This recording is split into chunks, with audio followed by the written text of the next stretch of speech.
Can I talk to you guys about something really quick, please? And when I say really quick, I mean really quick, okay? It's important. Hey guys, welcome back to another God's Little Makeup Artist Talk.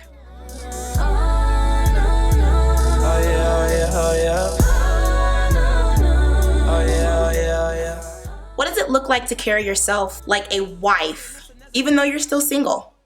Now, I've never been married before. However, I do desire to be married.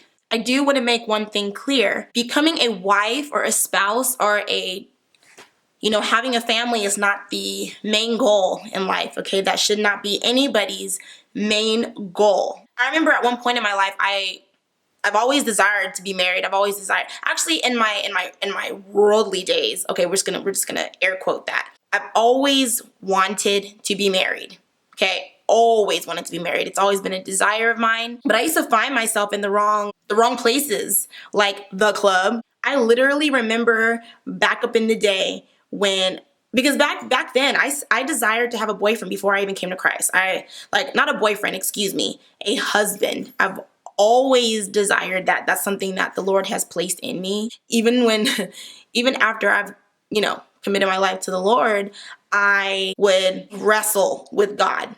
I would a lot of times scream because it got to a frustrating place. It got to be frustrating for me because I desired it so much that I eventually allowed it to consume me. And that's not a good place to be. It's okay to desire something, but just not allowing it to consume me. Okay, that's just a side note. This little dainty ring right here it just symbolizes my purity right now in the Lord and abstaining from sex. And I even let go of kissing. I do not kiss anymore. It's been over a year since I've kissed, and I let go of sex. I want to be able to save myself for my husband. I genuinely wanted to know what it looked like to carry myself as a wife, even though I'm not married. But there are things that I needed to learn, and there are things that I needed to let go of. Let's start with something as small as cleaning, being domestic, learning how to cook. Because at one point, all I knew how to cook was spaghetti. And now don't get me wrong, okay? I got the best spaghetti, okay, in the United States. Because that's all I used to cook back in the day. I just didn't know how to cook, and I didn't really care to learn how to cook at the time. That wasn't something that I desired to do, okay? I've always wanted to be a wife, but I didn't know what it took to become one. Now, cooking does not make you a wife, okay? Let's get that clear. But while I'm in my singleness, what am I doing? Now that I know that I have this desire in my heart to become a wife, I now desire to cook. I remember praying to God in the kitchen, and I prayed, and I said, Lord, please teach me how to be domestic. Show me what it looks like. My mom started leaving my sister at home with me every day. I would just take her out with me. I would cook, and I would cook for her.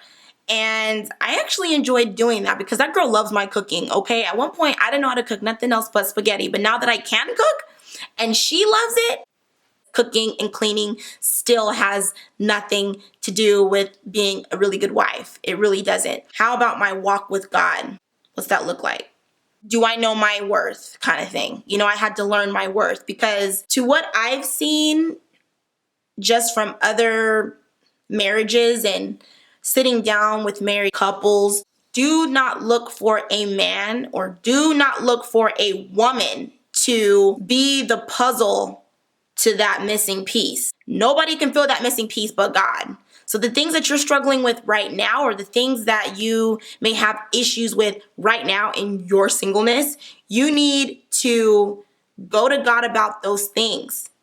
And you need to ask Him what it is in you that you need to fix. A man can't fill that place in your heart, that void, that only God can. So once you get to that place, and I'm not saying that you have to be completely perfect before you find your future spouse. What about how you're living? Are you ambitious? Are you saving? What does your account look like? I mean, you don't want to get married. You don't want to go into a marriage and y'all don't have no savings. Where are you in your walk? I mean, I know that I would literally pray for my godly man. I would look at myself and see at one point that I would still throw tantrums, often. And there are times now, let's not get anything mixed up, okay? I do still have my struggles in those areas. It's not even funny. I do. But it's nowhere near where it used to be. And I only give, just going to give thanks to God for that because he's the one that helps me with that. But all I'm saying is if you desire to be a wife, these are things that we go to God about. You should ask him. Ask him what it looks like to be a wife. If you struggle with submission or respect for a man, ladies, having an absentee father, dating different types of men, all those things, you start dating around, you think that you'll find that missing piece to make you whole, and it's not going to work. You literally have to spend time with the Lord. In anything that we desire, we need to make sure that we are first seek his face first. He knows what your heart's desires are, and it's good to pray for the things that you desire. How about faithfulness? Okay, and what faithfulness looks like to me. If I am praying and I'm desiring this faithful man because I've been cheated on, what does my walk look like? How am I faithful? Now, what I mean by that, if I were out there hanging out with different men, I probably shouldn't do that. But that's just my personal thing. That's just me. That's just me. Certain things, and I would my future husband be okay with me going to have coffee with Billy? No, he probably wouldn't. I have no business going and just hanging out with different types of men. I really don't. Although that's something that has been an issue for me. As soon as I get out of a relationship, I would start talking to a guy. It's not the best way to heal. Dear believers, maximize your singleness in ways of serving. Okay, if you have a home church, serve in your church. When you work, that is your mission field at work. Okay, share the gospel when you're at work. Share God's love when you're at work. Better yourself. Okay, work on your if you have any debt, work on those things. Work on paying down your debt. If you are a student, go to school, get your education, do what you need to do to better yourself. Also, pray to God, talk to God, ask him to come into your life and to change and to pull out those things that keep you from being a better you. He can go in and change you. All you'll have to do is ask him. And I'm not saying that process will be easy, because when you pray for something, you have to always be prepared for the challenge. You will be tested with the things that you pray for, okay?